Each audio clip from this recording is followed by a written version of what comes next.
I'm here at downtown New York City's criminal courthouse, where Harvey Weinstein learned yesterday that he'll face his third trial in New York. His attorney said yesterday that he would not be taking a plea deal. Weinstein does not want the word rape associated with his name. I'm here with journalist Marie Pohl, who's been covering the case of Weinstein and Diddy, which is actually behind us, the federal courthouse. Thanks so much for coming. No problem. Do you think Weinstein will serve the rest of his life in prison?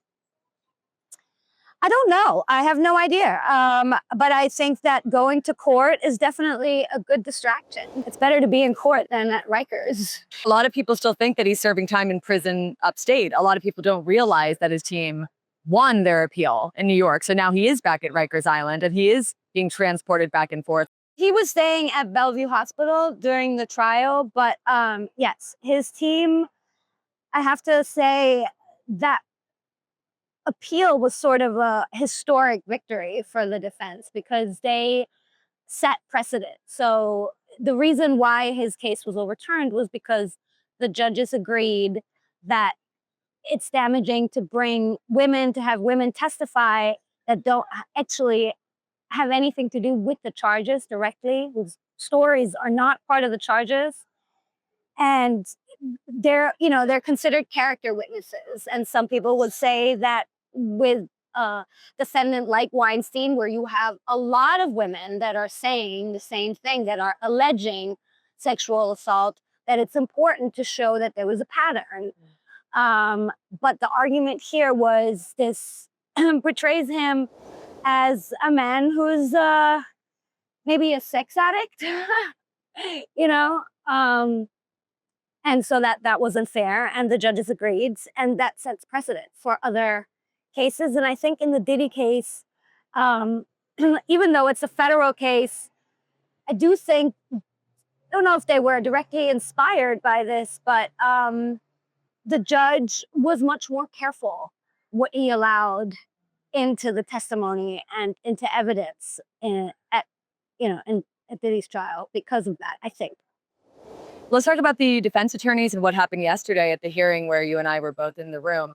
So can you talk a little bit about what this retrial is going to be, again, with the actress Jessica Mann? The interesting thing about Jessica Mann, about her case, her charge, is the fact that they were in a 5-year-long relationship. So I think it's difficult for the jury to dissect the question of, okay, there was consensual sex and there was non-consensual sex, according to the victim and according to the charge. So that, I think, makes it more difficult. Also, in Diddy's case with Cassandra Ventura, there was consensual sex and, according to her, also non-consensual sex. And that, for a stranger to understand that and to wrap his or her head around this question of, yeah, well, for 5 years you were sleeping with him, but you're saying in these two incidences, or one that is being charged specifically, it was rape, but then the next day it wasn't.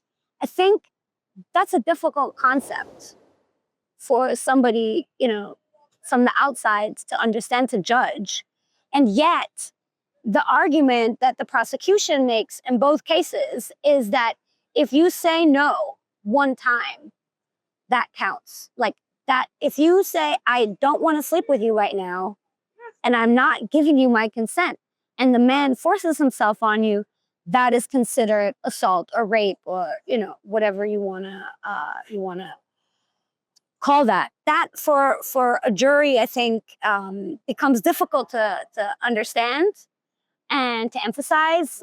And so we saw in both trials that the jury took a long time to deliberate, that there were heated discussions in the deliberation rooms, and that the jurors had a hard time coming to a unanimous verdict. I remember they were pushing for a January trial, and then Weinstein's lawyer said that was just unacceptable, that he's been waiting at Rikers, which is just not an ideal situation for anybody. Looks like the trial will likely be happening this year. Right. I think also the defense could be worried about the fact that the more time the prosecution has to prepare the trial, they could find more victims. Like in this second trial, they added another victim that was not part of the first trial, which was Kaja Kola, the former Polish model.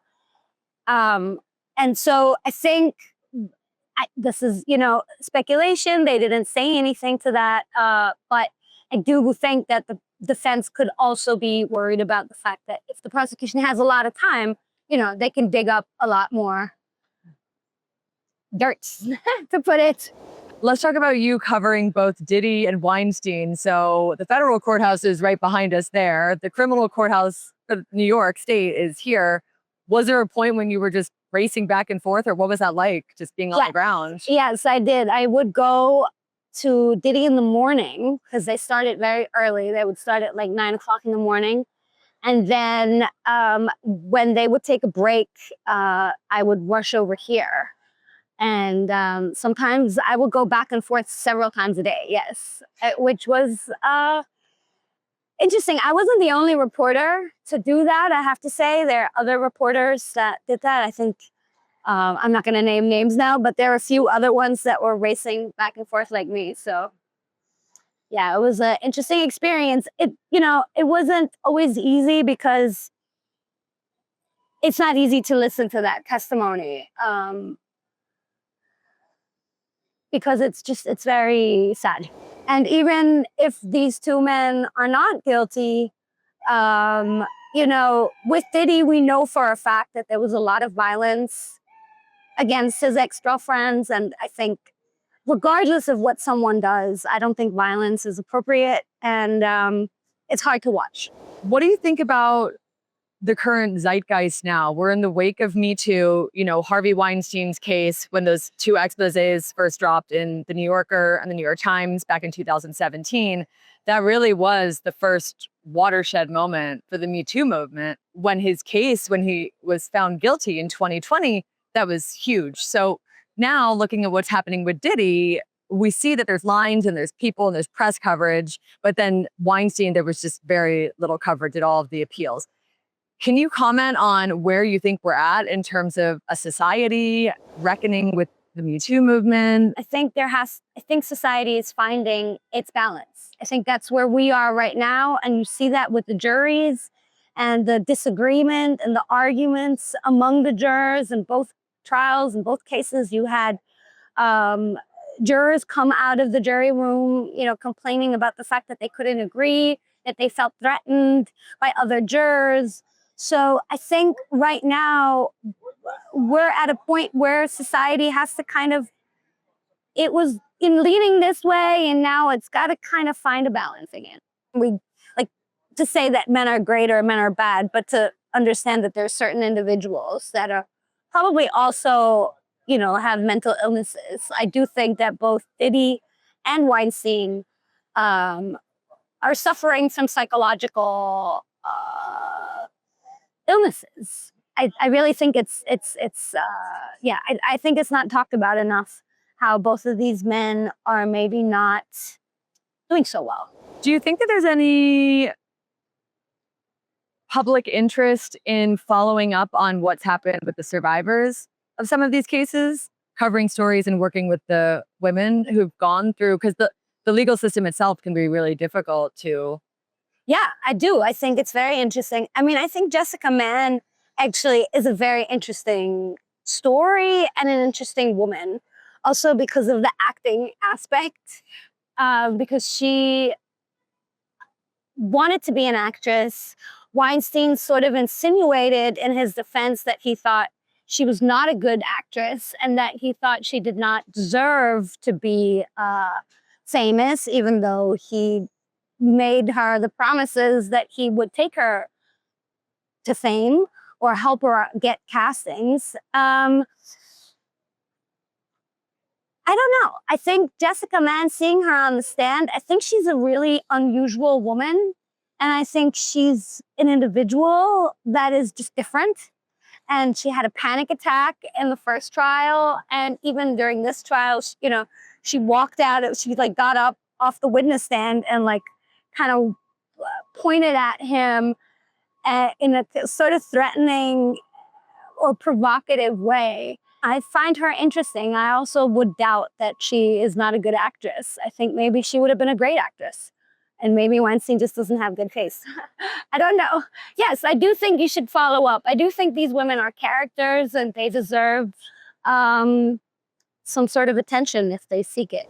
Well, thank you so much for joining us today, Marie. We really appreciate you taking the time. You're welcome. And thank you so much for having me. And I look forward to seeing you again and to hearing what you've been up to. I'll see you in court. Yes, exactly.